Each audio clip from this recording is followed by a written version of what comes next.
कभी सोचा है कि एक कहानी, सिर्फ एक कहानी, कैसे पूरे के पूरे महाद्वीप की पहचान बन सकती है? एक ऐसी कहानी जो हजारों सालों से सुनाई जा रही है और हर बार एक नए रंग, एक नए रूप में सामने आती है। एक विद्वान ने बहुत ही कमाल की बात कही है कि अगर कोई एक कहानी है जिससे पूरा एशिया अपना कह सकता है, तो वो राम कथा ही है। ये महज एक कहानी नहीं, बल्कि एक ऐसा सांस्कृतिक धागा है जो दर्जनों देशों को एक दूसरे से जोड़ता है।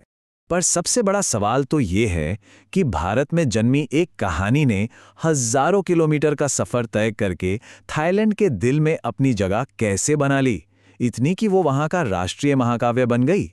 चलिए इस अद्भुत यात्रा के हर मोड़ को समझते हैं।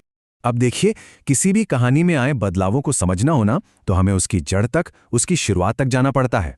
और इस कथा की शुरुआत होती है आदि कवि वाल्मीकि के महाकाव्य रामायण से। कहानी का जो सार है वो हम सब जानते हैं। राम का वनवास, धोखे से सीता का हरण और फिर लंका के राजा रावण के साथ महायुद्ध और उसका वध। यही वो मूल कथा है जिसने सदियों का लंबा सफर तय किया है।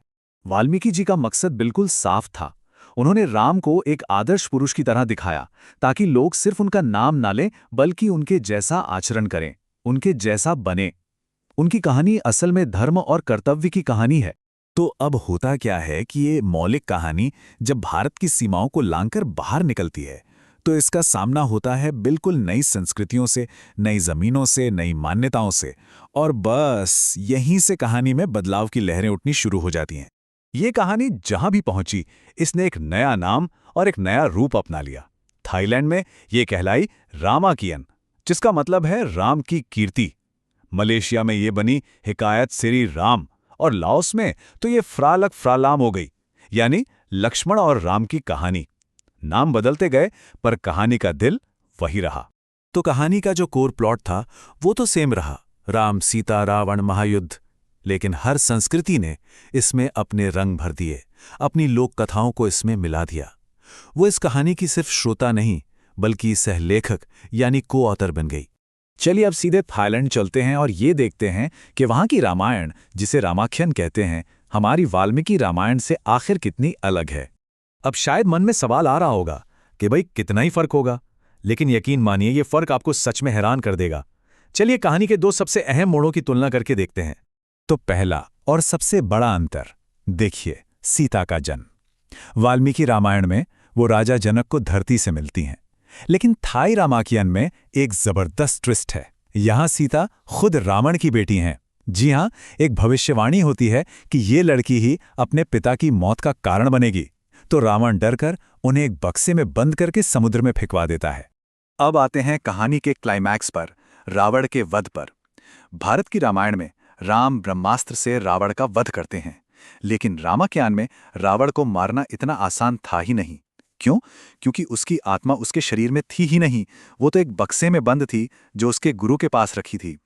इसलिए हनुमान एक चाल चलते हैं, वो बक्सा हासिल करते हैं, और जिस पल राम रावण के शरीर पर बाण चलाते हैं, ठीक उसी पल वो उस बक्से में रखी आत्मा को कुचल देते हैं। तो सवाल ये उठता है कि आखिर इतने बड़े बड़े बदलाव हुए क्यों? एक कहानी में इतने फेरबदल की जरूरत क्या थी?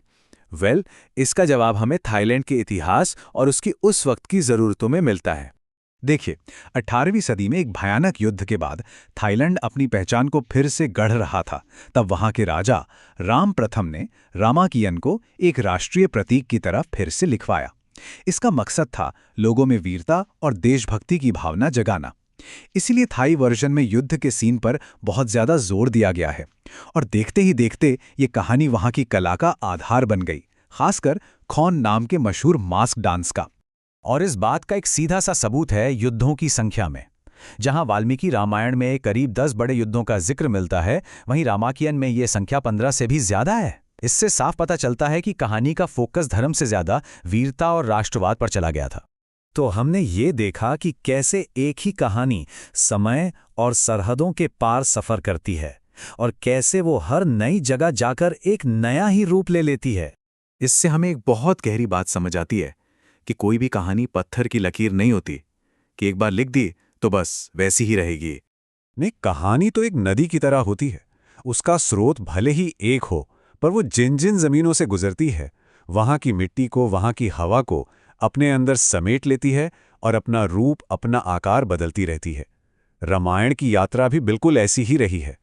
और ये हमें एक बड़े ही दिलचस्प सवाल पर लाकर छोड़ देता है कि आज की हमारी जो कहानियां हैं, वो जब भविष्य में दूसरी संस्कृतियों तक पहुंचेंगी तो वो क्या रूप लेंगी। सोचने वाली बात है ना।